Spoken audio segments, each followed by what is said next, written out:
I don't know if it started. I can't tell. About to find out, though, in like 2 seconds. Oh, there it goes. Ladies and gentlemen, welcome in to another episode. It is another episode of Free Refill, episode number 58. We are here on Monday. On a Monday, it is April 20th, 420. Those who celebrate, you better be lighting one up for your boy. That being said, it is 7:03 p.m. Eastern Standard Time. I am here to discuss the first 2 days of the NBA playoffs. We have I think there's a game going on right now between, I want to say it's game 2 of the Raptors and Cavs. I believe that starts at 7 because I know Knicks-Hawks game 2 is tonight at 8, and then game 2 of Nuggets-Timberwolves is tonight at 10:30. So I will be kicking in the late hours watching that. But Raptors and Cavs should be tipping off sometime in the next 10 minutes. It says 7. It's never at 7. It's just going to lie to your face. That's just the way the NBA works. They don't exactly like to start on time.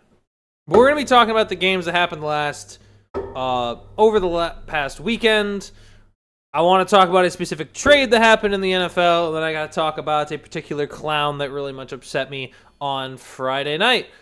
But regardless, that's all going to be what we're going to cover in the next hour. So stick around, lock in, get your popcorn, eat whatever you're eating, grab yourself a snack, grab yourself a drink, sit down and chat with me, your host, Philip White, on another episode of Free Refill. Now, to get us kicked off, to get us started before we hop into any NBA discussion, I got to talk about the main juice, so to speak, the main thing that has kind of been discussed overall as of right now, and that is the Cincinnati Bengals. They have made a splash deal less than a week to go before the NFL draft. The Cincinnati Bengals sent the 10th overall pick that they held in the draft to the New York Giants to acquire defensive tackle Dexter Lawrence. 28 years old, has been an incredible defensive tackle the last 2 or 3 years. Cincinnati has given up the number 10 overall pick to improve that defense that has declined dramatically over the last 3 years, that has made life miserable for Joe Burrow, and they look to try to patch that by going out and getting Dexter Lawrence. For starters, on the New York Giants side, this trade is an absolute win. For a few reasons. The major one being Dexter Lawrence was already asking for a new contract. He was asking for a pay raise after what was a down season in 2025. Practically his worst year. Played all 17 games, recorded only half a sack, was not quite the pass rusher, was much more of a run stuffer this year. Didn't really have the same amount of impact for that team defensively as, say, Brian Burns, who was second in the league in sacks, and was very impressive for the New York Giants all year long. And to be honest, I can understand asking for a pay raise, but asking for a pay raise after your worst year in the league, I gotta be honest, that doesn't make a lot of sense for me from the New York Giants perspective to do. So trading him at that point felt like it was the only real conclusion they could make. So they go out. They wanted to look for a trade partner. Cincinnati shows up. Cincinnati offers the 10th overall pick. The New York Giants accept it. I think this is a huge win for the Giants to have 2 picks inside the top 10 with your new coach in John Harbaugh, and with a lot of different ways you could go. I know some people want to see them take Sonny Styles with the 5th. I'm more of a Carnell Tate enthusiast to try to pair someone with Malik Neighbors, but both are good selections. And then you could potentially go for a Jordan Tyson if you think, or a Mekhi Lemon, or if you really want to go Caleb Downs as well as another great option. So I think there are a lot of good options for the New York Giants because they generally need help in a lot of different areas, and having 2 picks inside the top 10 is going to pay dividends for them. So I think it's immediate A for the Giants. On the Cincinnati side, and I might be biased, obviously being a Steelers fan, but from what I see from Cincinnati, really this defense has declined over the last 3 seasons, which is why they've missed the playoffs the last 3 years. And the last time I remember this defense, in my opinion, being not necessarily elite, but serviceable and good, and actually, good enough to where they were able to make the playoffs with what Joe Burrow was doing. Because when you see what Joe Burrow is doing, and you're able to see that somehow, despite his production, that this team is still missing the playoffs over and over and over again, you needed to make a move, whether that was defensively, whether that was in the coaching world, which is the move I would have made. I would have moved on Zach Taylor. If you're going to sit there and not make a strong move defensively, and you don't believe that the defensive playmakers in this class are enough, then it makes sense to move the 10th overall pick. The issue is, I think you could argue there are players at that will be available at 10. Like, I think Caleb Downs should realistically be there at 10. And considering that one of your weakest, by far one of your biggest weak points outside of just your offensive line, is also your secondary, I think getting a guy like Caleb Downs who can be a Jesse Bates-esque player in terms of being a leader in the back end and in terms of being able to reassure and sort of lock in on the back end from those guys. Because when you look at that secondary, it's not an exciting group. Dax Hill and Jordan Battle and Nigel Davis just don't ring a whole lot of confidence at anybody. I think the best player back there is probably DJ Turner. And when you need someone back there and you're not going out and getting it, and what, you're going to go and get Dexter Lawrence and that's going to solve all the problems. They needed to make a move on the defensive end. They needed to go out and get a defensive player. I recognize that. I just don't understand how this move really changes all of that. I don't see how this move is going to significantly make this defense better. Even if Dexter Lawrence has a semi-decent year and you were to say, it was worth it, it's only really worth it if this team makes the playoffs, right? Because then now you're just shelling out a lot more money to do a defensive tackle that isn't improving your defense significantly. I think they have a lot of issues to cover. I think Dexter Lawrence covers a small portion of them, just not enough. And it's why I think right now, in the moment, Giants are going to be the winner of this trade. Giants, of course, need to hit on that 10th overall pick for it to be like a conclusive win. But I don't know. I just don't believe that this is a move for the Bengals that is going to, I think, pay off in as much dividends as they anticipate. I think it's a fine move. It was a move made out of necessity, but at this point, you may have made that move a couple years too late. I would argue, maybe you should have made this move earlier because now Joe Burrow's going to be 30. Joe Burrow's coming up on 30. And he's not, obviously not getting any younger, but the question is what's his status? Is he going to be healthy? Are you going to be able to protect him so that he is healthy? Because very clearly over these since 2020, since he's been drafted, it's felt so eerily similar to Andrew Luck, and even worse so in some cases. I think right now we'd say Joe Burrow's arguably, I would say he's a better talent than Andrew just based off what I've seen him do. They're both incredible, but what I've seen Joe do, for Cincinnati to be wasting a high-level player at quarterback, at what point does Joe just say, yeah, I'm just not going to play for the organization with the way this is going? Well, we've seen already Joe fall out of love a little bit at times because of how poorly the Cincinnati Bengals have handled success and winning and getting good players and building a good roster really since their appearance in the Super Bowl. I mean, they've regressed significantly almost every year to the point where they only had 6 wins this year and nearly allowed 500 points across the season. Like, nobody in the division gave up more than 400. Cincinnati gave up 492. They were approaching 500. Like, they need to get that number down significantly. So I do understand the logical reasoning to going out and trading for Dexter Lawrence.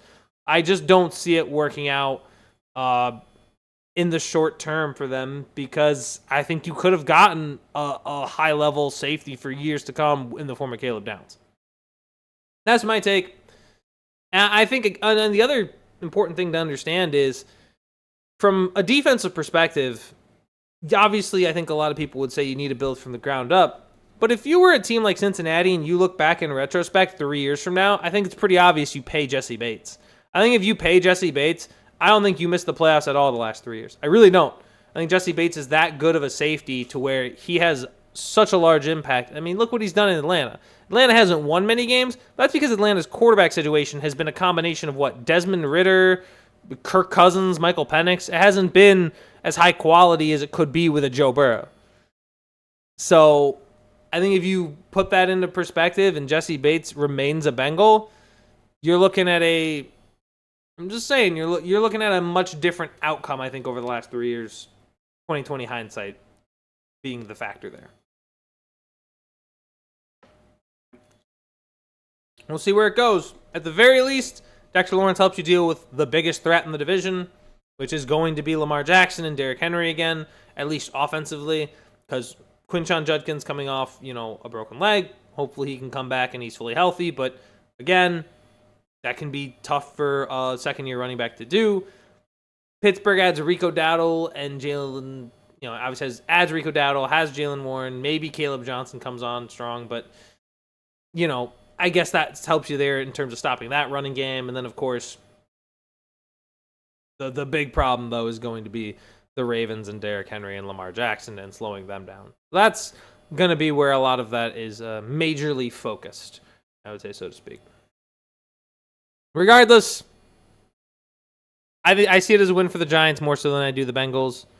Bengals could have their own shot, but if I'm being completely honest, I kind of see it as more of a win for the Giants because they weren't going to pay him anyway.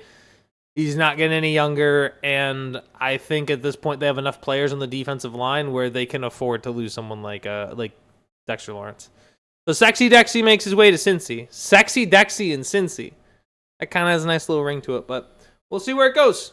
I would be willing to say I think Dexter Lawrence will still play well, so I don't think it's a loss for the Bengals remotely entirely. It's not even necessarily a loss. I just think what could be there at the number 10 overall pick with a guy like Caleb Downs, someone who I think is going to be really good. We have to see where that goes. But moving on, it's the rest of the talk is NBA. We got our NFL stuff out early in the first 12, 13 minutes. Now time to talk the NBA. The main thing I have to get into, I got to flash back. So obviously we've seen Saturday and we've seen what's happened Sunday. I need you to jump in the time machine. I need you to flash back with me to Friday. Because Draymond Green's a bum. Draymond Green looks like he straight up eats curtains. He's like my dog, okay? He does stuff that he's not supposed to do. And listen, the one thing, and I get it, Draymond's always been a rage baiter. He's always been this aggressive, kind of in your face, has such a slappable, punchable face. He's always had that kind of, charisma to him. That's the kind of, I guess, aura he's had in his career. But I have to tell you right now, that was such a sad way to go out. I know a lot of people loved the idea of him getting a tech alongside Book to close out the game, and obviously I'm gonna have bias as a Phoenix fan.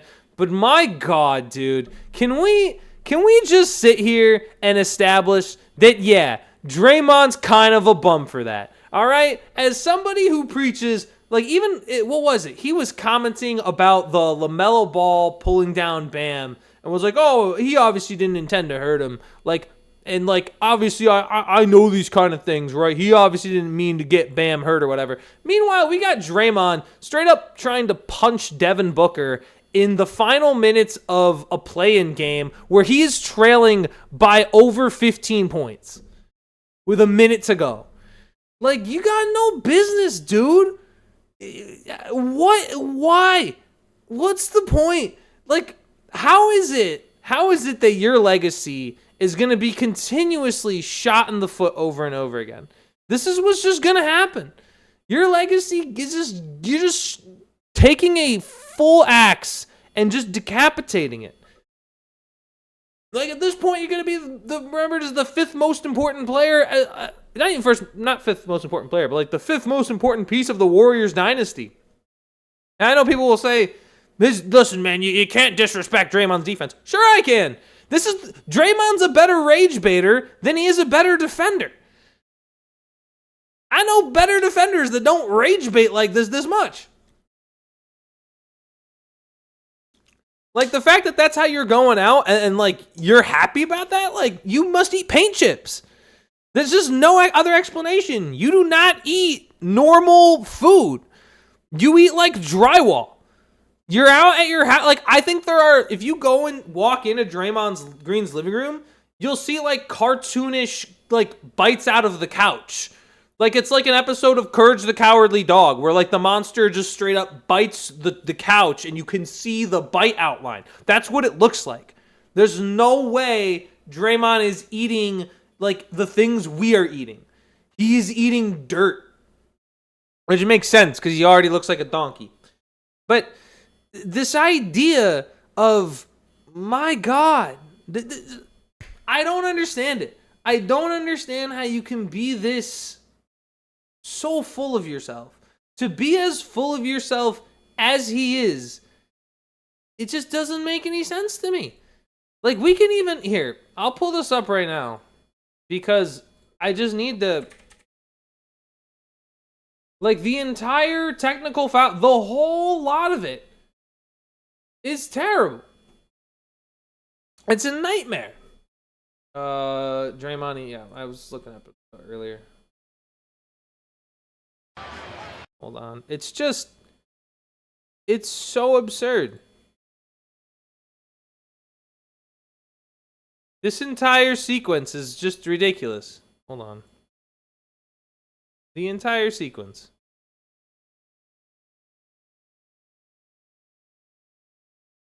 All right, hold on. Breathtaking fashion, just how special they were in their prime. Look at this man. It's not going to be enough tonight. 66 right seconds to go in regulation. Like, he really, he's got no business. Look at that. One Steph Curry. You can literally hear him saying, "But I punched you." Like, why? What was the point? Why was there ever, why is that the one thing you need? Like, you can't just humbly, like, lose a game. If you lose a game, you have to act like a 10-year-old. Draymond has the mental maturity of me when I was 10 years old. Like, and he is in his 30s. You are Draymond. How old is Draymond Green? Look this up right now. Oh, okay, cool. So Draymond Green, let's all do this. Draymond Green is 36 years old. 36. And yet, he has the maturity of me when I was 10. How is that even possible? How are you a 36-year-old who's made millions of dollars, and yet you still have the mental capacity of a 5th grader? You would actually lose that show. I believe Draymond Green would lose that show. If that show was still around, you put Draymond on, he's getting fried. It's over. It's done. He doesn't have the carrying capacity in his head to be able to do any of that. It makes no sense. The other thing I found out, it made sense to me. Draymond got married like 4 years ago, right? And just looking at, like, if you watch the full sequence of him freaking out with looking like an insane person, could you imagine being married to that and then not just necessarily being married to it, but then waking up? Like, you roll over in bed and you see this man with his crazy eyes, his giant teeth, and just be like, that's him. Even watching this on TV, if you were married to that guy, really? The guy's got the maturity of a 10-year-old. He's a bum.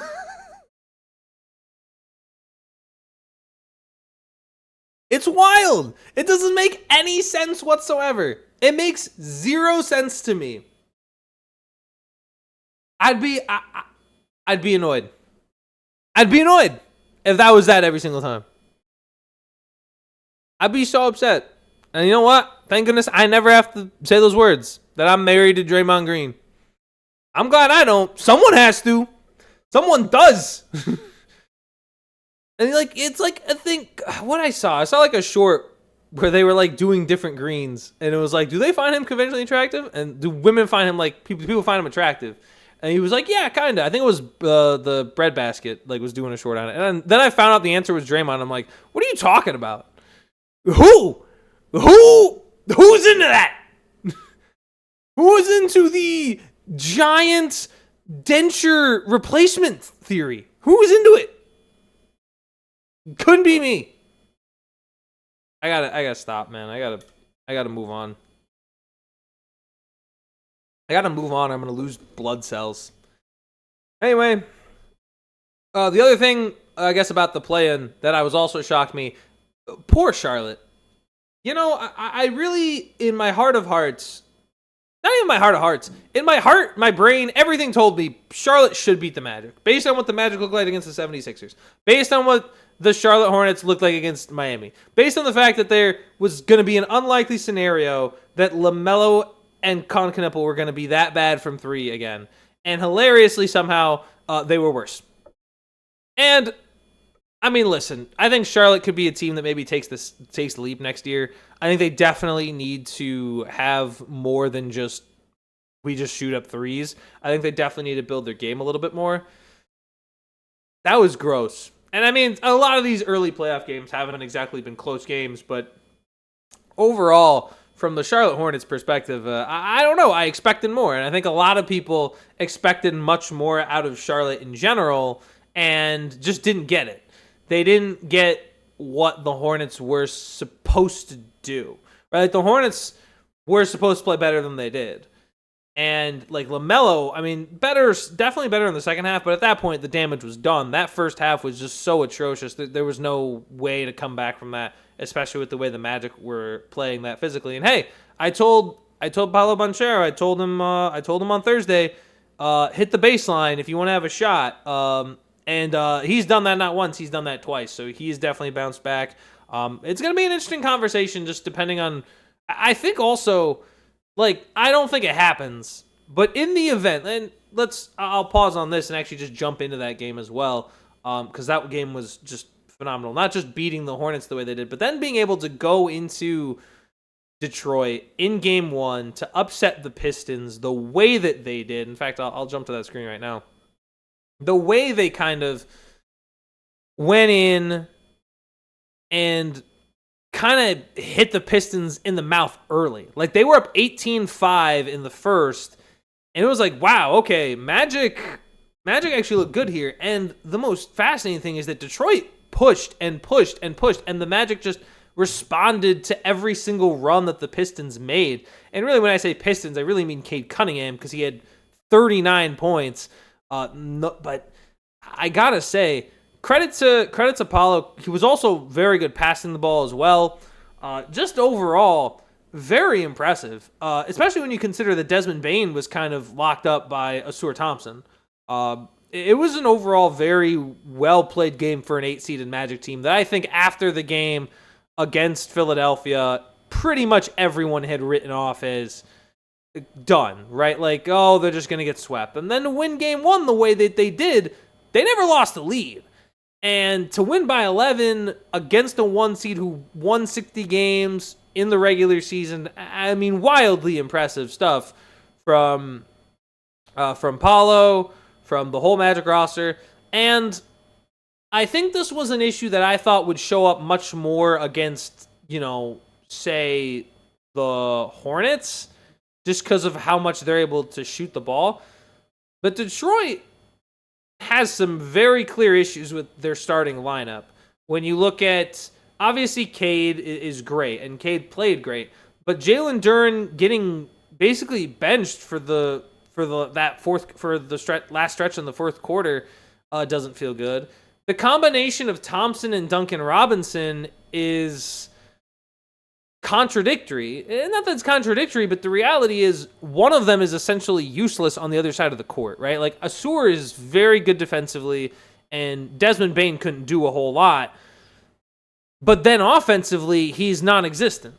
Whereas Duncan Robinson gets you a lot of spacing on the floor, obviously can shoot the three, is good for you offensively, but is such a liability defensively.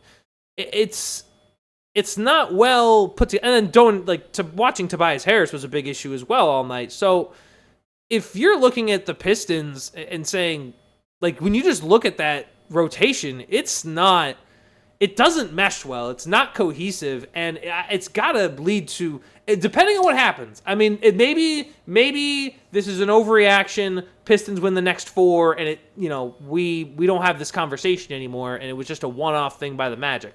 Maybe that's the conversation. But if, say, this goes to 6, if this takes the Pistons 7, if they lose this series, then all of a sudden you have to ask yourself the question, well, if they weren't good enough to beat the Magic, are they going to be good enough to beat anybody else next year if they get into a playoff series? How do they go about that? Then at that point, you'd have to 100% consider some sort of move being made. I mean, it just doesn't compute any other way. And I mean, listen, it is what it is, right? Like, you need to have, hold on, I'm just updating something. You need to have that taken care of. Because if not, then, you're going to run into problems. You're just going to run into those issues even more down the stretch. So that would be my major concern overall. But, I mean, hey, it is what it is. And again, if the Magic take Game 2, I think that's fundamentally, that is a very scary thought if you're the Pistons. If they take Game 2, you're into some much bigger issues down the stretch. But congratulations to the Magic. I'm very excited to see if they can do it. Because I'll tell you right now, if the Pistons lose Game 2, you have to win Game 3 at that point, but you have to win Game 3 going into Orlando, where a team is going to be bumping. Like, that will be, I think, the loudest Orlando has been probably in the last 10 years. Like, you're actually looking at a team that would all of a sudden just 100% believe. Like, Game 1 is one thing. It was incredible. It was impressive. It was great. But then if they win Game 2, then you start to really believe they can do it. And then you got to go play Orlando, and they are going to be raucous and loud. And it's going to be practically all on Cade to go win them that game. So if you're the Pistons, they have no choice. If they don't win, I'd say if they lose Game 2, I would say Magic will just take the series. Crazy as it is, but I think that's where it would be at. I think that's where it would go. As for the rest of day 1, let's get it. Let me check Cavs Raptors real quick. So Cavs right now lead 19-12 with 4:02 in the first. Let's talk about that game that happened 2 days ago now, on Saturday.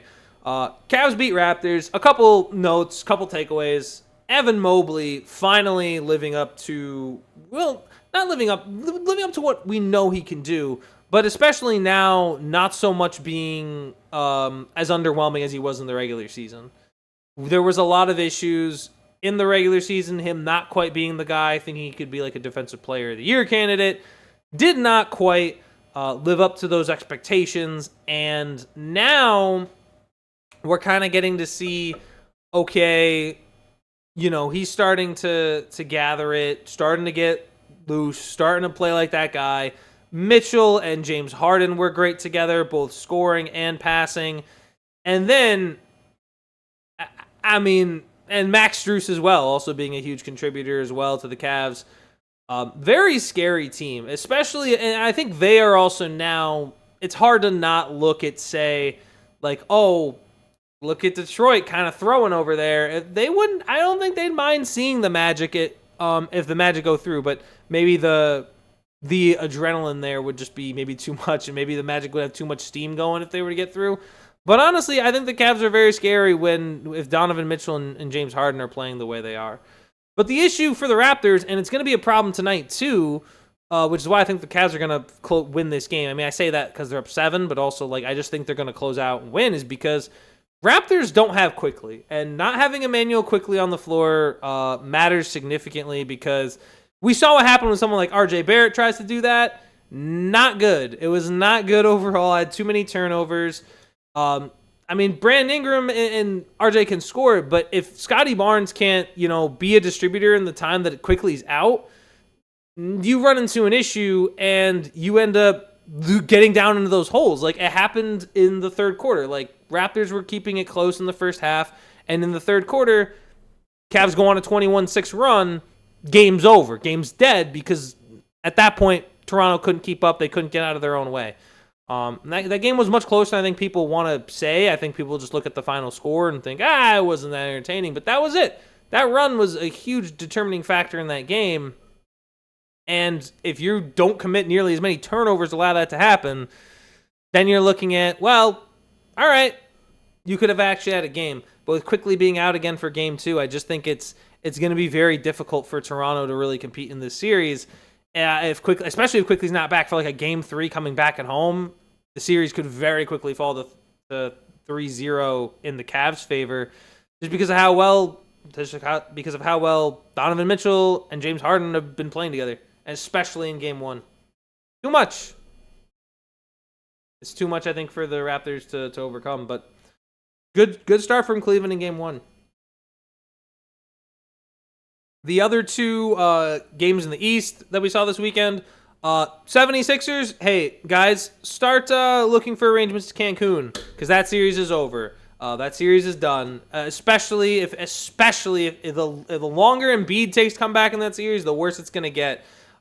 They just looked outmatched. Jason Tatum looks so fully healthy.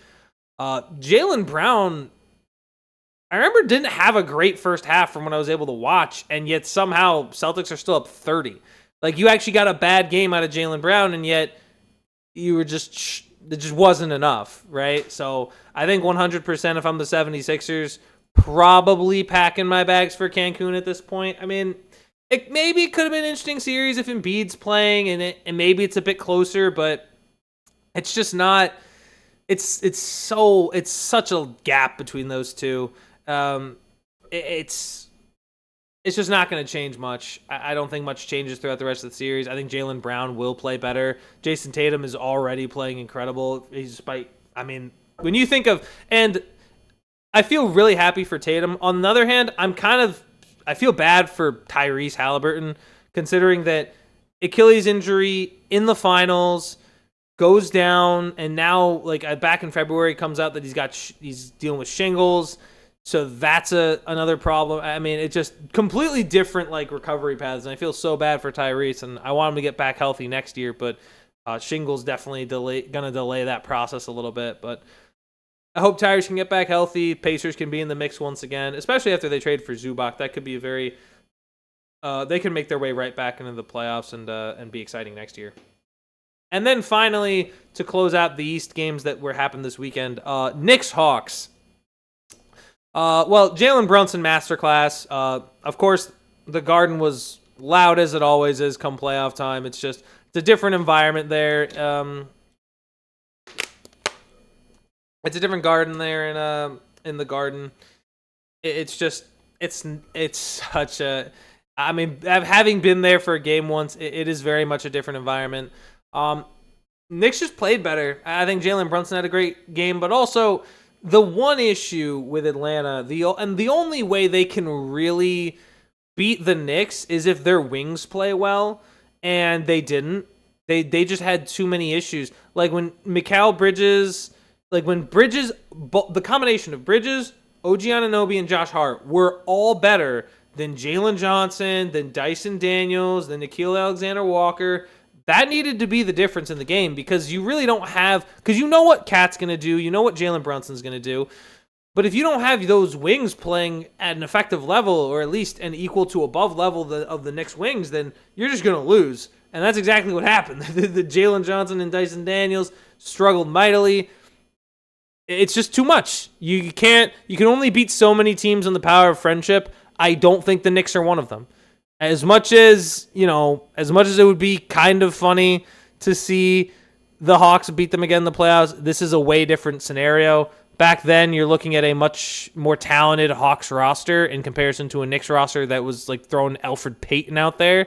Whereas now, Knicks clearly have the much better roster, and it's just Jalen Johnson and the power of friendship. And that's not going to be enough to power them through this series. They might snatch a game, maybe two. I think it's more of closer to Knicks in 5 or anything else, especially after watching game 1. We'll see where it goes, but I think right now It's really the only series, as crazy as it is, that I feel is in question in the East is Pistons Magic. Just one win by the Magic, and I have my doubts about Detroit. It took one game. and yet here we are. And then on the other side with the West, Thunder Suns. As much as I hate to say it as a Suns fan, we should probably start looking at our tickets for Cancun because that was brutal. And I know there's no Mark Williams, and I know he wasn't playing.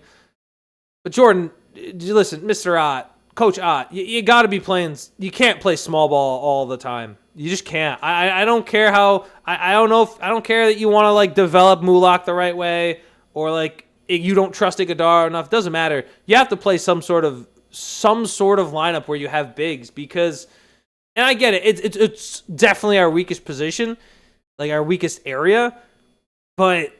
You can't just sit there and run the small ball lineup every time. Not against Chet and Isaiah Hartenstein. It's just not going to happen. You're going to get nothing done. It can only work so many times, right? And it's not going to work for even. I don't even think it's going to work for one game if they keep running the small ball. And I think for the Suns to prove that they did something this year. I think they need to win at least one game against the Thunder and prevent a sweep. But, I mean, it doesn't look like it's going to happen unless Mark Williams comes back and turns into, like, has his, like, 5 minutes of touching God or something. But you know what? It is what it is. And it still brings me back to the idea of, man, Draymond still really was so mad. He really wanted to get swept by the Thunder. It's like, no, we wanted to get swept by the Thunder, buddy. Like, sorry, too bad. You lost your chance. But yeah, it's gonna be a brutal rest of the series, especially if Mark Williams doesn't come back. The Thunder just look so good. I mean, it's really hard to do much of anything against them. I mean, that being said, like we're not as good as say like a Spurs team or a Nuggets team that could realistically compete with them. But it's gonna be it's gonna be brutal. Gabe, I see in chat. Gabe, welcome in. Let me get you. Welcome in, brother. How you doing? Did you say you say Philip White smells like cookies? You know what? Thanks, man. I haven't made. You know what? Now I want to bake like a fresh batch of cookies. I just do. I want to bake some chocolate chip cookies. I don't have any cookie mix though, so I can't actually do that. Well, I guess I have chocolate chips. I'll just make like I'll look up how I can make batter with the random spices that are just in the spice cabinet and just make something foul. But yeah, I'm